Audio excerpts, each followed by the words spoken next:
warahmatullahi wabarakatuh. Come back to podcast YPI Al Barokah. Sebelumnya saya mengucapkan selamat menunaikan ibadah puasa untuk yang melaksanakannya, dan semoga kita semua dapat berjumpa kembali dengan bulan suci Ramadan selanjutnya. Seperti yang kita ketahui bersama, sekarang kita sudah berada di 10 terakhir bulan suci Ramadan, yang mana sekarang ini kita berlomba-lomba untuk mendapatkan malam Lailatul Qadar. Banyak sekali pertanyaan yang masuk di akun YPI Al Barokah. Dari beberapa pertanyaan tersebut, saya memilih pertanyaan-pertanyaan yang sesuai dengan kondisi saat ini, yaitu tentang malam Lailatul Qadar seperti pertanyaan-pertanyaan ini. Di sini saya sudah bersama dengan Ustadz Saiful Anam yang akan menjawab dan membahas tentang pertanyaan-pertanyaan yang akan saya sampaikan. Bagaimana kabarnya Ustadz? Alhamdulillah baik. Baik Ustadz, kita langsung masuk ke pertanyaan pertama yang sudah masuk di akun YPI Al Barokah. Yang pertama Ustadz tentang malam Lailatul Qadar Ustadz. Lailatul Qadar. Pertanyaan yang pertama Ustadz, kapan turunnya malam Lailatul Qadar atau terjadinya malam Lailatul Qadar Ustadz? Silakan jawab Ustadz. Baik. Lailatul Qadar adalah sebuah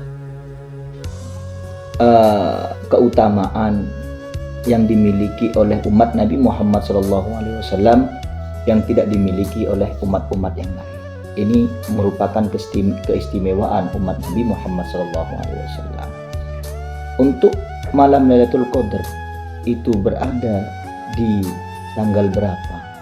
Ulama menanggapi hal ini terdapat kontroversial, yakni ada perbedaan pendapat antara ulama.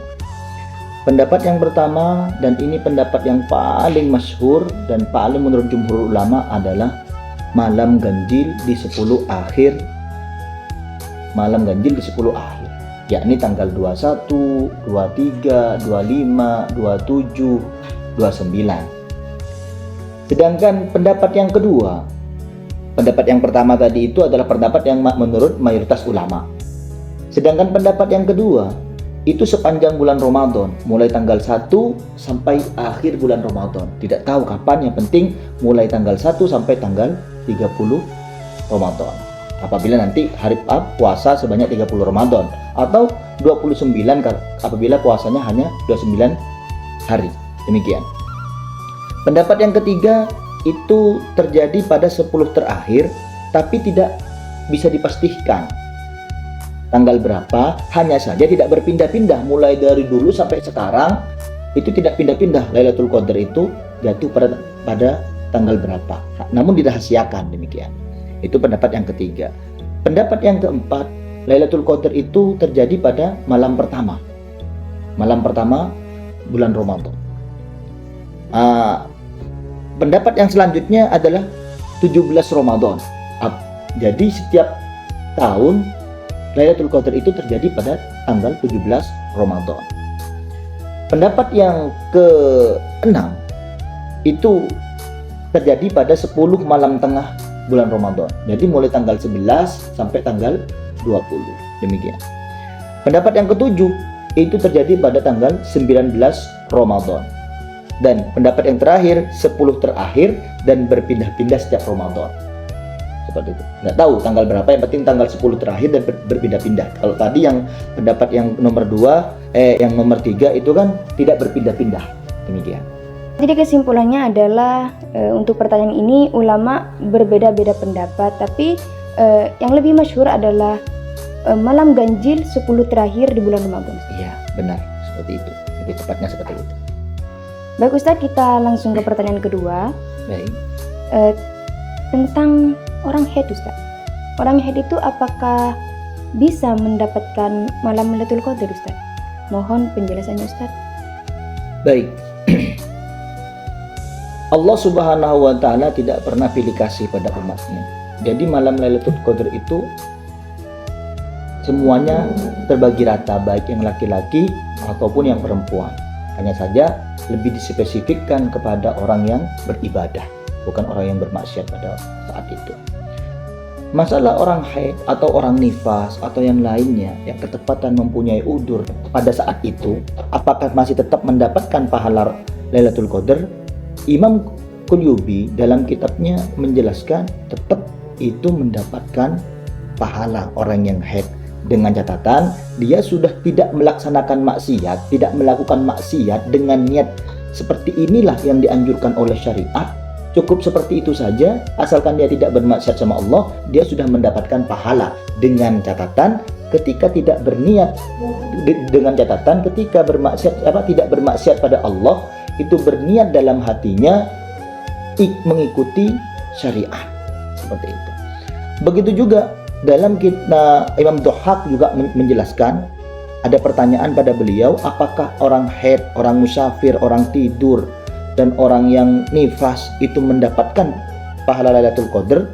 Ternyata beliau menjawab, ya, semua tetap mendapatkan Lailatul Qadar, dengan catatan dia tidak bermaksiat kepada Allah Subhanahu wa Ta'ala.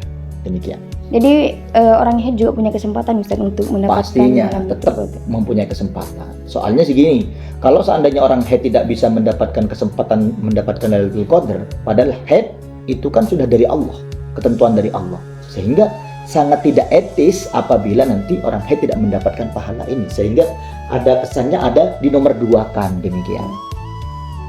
Jadi untuk para wanita yang sedang haid nih, ayo semangat untuk berlomba-lomba mendapatkan malam Lailatul Qadar. Kita semua mempunyai kesempatan untuk mendapatkan malam Lailatul Qadar. Iya. Baik Ustaz, saya timbul pertanyaan Ustaz tentang malam Lailatul Qadar ini. Malam Lailatul Qadar terjadi pada malam hari. Bagaimana ketika di Indonesia malam dan di luar Indonesia itu Ada yang siang. siang? Apakah Lailatul Qadarnya itu bisa secara bersamaan Ustaz, malam Lailatul Qadarnya? Dalam masalah ini, Imam Ibnu Hajar dalam kitab Tuhfatul Muhtad sudah dijelaskan. Memang Lailatul Qadar itu ada 2 kemungkinan. Kemungkinan yang pertama, ketika di Indonesia itu sedang dalam keadaan posisi malam dan ternyata Lailatul Qadar ada pada saat itu, ada kemungkinan nanti di daerah-daerah lain atau di negara-negara lain yang posisinya masih belum siang, itu tetap nanti ditunggu sampai dia malam, sampai di daerah itu malam. Itu kemungkinan yang pertama. Kemungkinan yang kedua, memang di dunia ini Lailatul Qadar turunnya secara bersamaan, entah itu nanti negara mana yang siang atau malam, secara bersamaan. Namun ketika kita mengacu kepada kemungkinan yang kedua ini, tidak pantas dong dikatakan Lailatul Qadar, karena Lailatul Qadar itu adalah malam qadar kan, seperti itu. Berarti Naharul Qadar, seperti itu. Makanya yang lebih utama adalah yang pertama, yaitu jika di Indonesia bertepatan Lailatul Qadar, maka nanti di daerah lain yang masih siang ditunggu sampai malamnya. Demikian. Wah, jadi sangat istimewa sekali Ustaz malam Lailatul Qadar ini. Ya, sangat istimewa. Mari kita semua berlomba-lomba untuk mendapatkan malam Lailatul Qadar seperti yang kita ikuti bersama. Malam Lailatul Qadar itu keutamaannya, manfaatnya, pahala-pahalanya sangat luar biasa. Mari kita semua berlomba-lomba untuk mendapatkan malam Lailatul Qadar tersebut. Baik Ustaz, kita sudahi dulu untuk podcast kali ini dengan beberapa pertanyaan yang telah saya sampaikan dan sudah dijawab tuntas oleh Ustaz Saiful. Mungkin masih ada sesuatu yang belum jelas atau masih ada pertanyaan, sangat dipersilakan untuk bertanya atau berkomentar di akun YPI Al-Barokah. Baik Ustaz, terima kasih untuk waktunya. Terima kasih teman-teman, terima kasih yang sudah menonton. Sekian untuk podcast kali ini, sampai jumpa di podcast selanjutnya. Saya Sumita Abdillah, wassalamualaikum warahmatullahi wabarakatuh.